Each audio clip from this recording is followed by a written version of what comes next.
I'm Jasmine, and you're watching my channel, The Curious Whitecoat. My Melanin in Medicine videos are where I showcase the contributions of doctors throughout history to present day. This video is going to go out to all the pediatricians out there and the future peds docs as well. This is pediatrician Dr. Rosalind Payne Epps.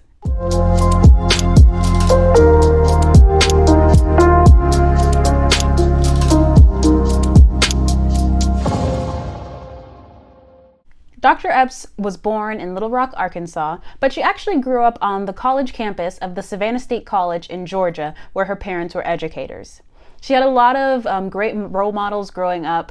She said that her mother served as a mentor for her, as well as Dr. Dorothy Boulding Farabee, and she found a lot of good inspiration from her high school principal, Dr. Charlotte Hawkins Brown. She also had some pretty early exposure to medicine.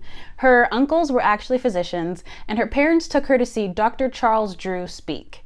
Dr. Charles Drew was actually a surgeon and a blood transfusion expert. She went on to complete her undergraduate and medical school education at Howard University, where she graduated with honors both times. She recalled that some of the biggest obstacles that she had to face were with racism and sexism. She grew up in a time of segregation, and she was one of only 8 women in her entire medical school class.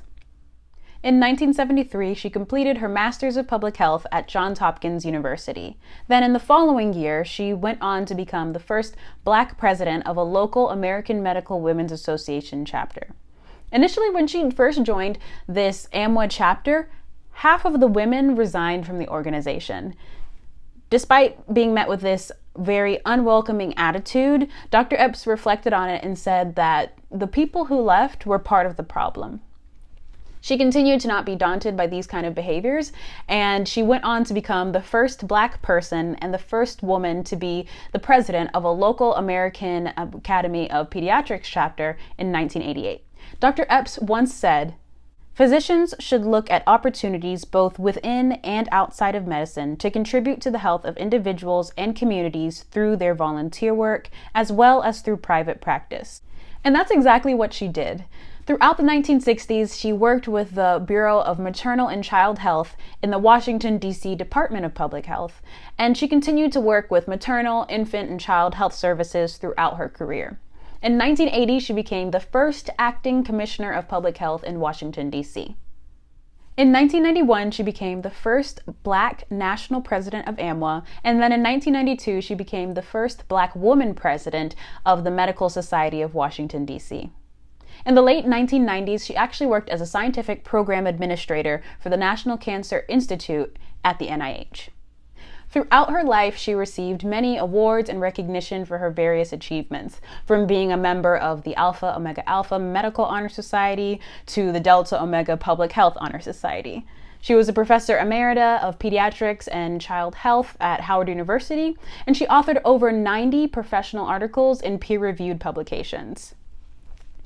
She had many different philanthropic ventures, and, fun fact, she actually was the national president of Girls Incorporated, which is a summer program that I spent time at as a kid. Dr. Epps passed in 2014. She overcame the limitations that so many people tried to place on her with their racist and sexist viewpoints, and she dedicated her life to improving society. There are so many other accomplishments that she was able to achieve, so I hope you'll check out the links that I put in the description box so that you can learn more about this remarkable pediatrician, NIH expert, public health figure, pioneer, and leader. Thank you so much for watching. I can't wait to share more melanin magic with you guys in the next video. Don't forget to subscribe to my channel so you can get more content, and I'll see you in the next one. Bye.